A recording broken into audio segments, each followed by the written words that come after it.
Hello everybody and welcome to this video on how to fix Windows can't be installed error message when installing or reinstalling Windows.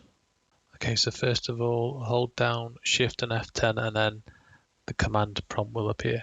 Now in the command prompt type diskpart and press enter. Now type in the command prompt list disk.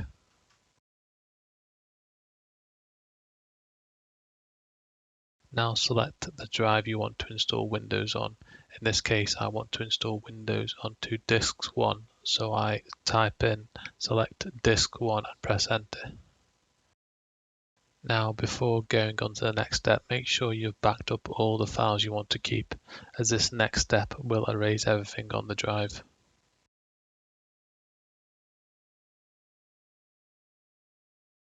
Now in the command prompt, type in clean and press enter. Okay, and the last step is to type in the command prompt convert GPT and press enter. Okay, so once you've done that, you can type in exit in the command prompt and close the command prompt. Now click refresh drive list and you will now be able to install Windows onto your selected hard drive.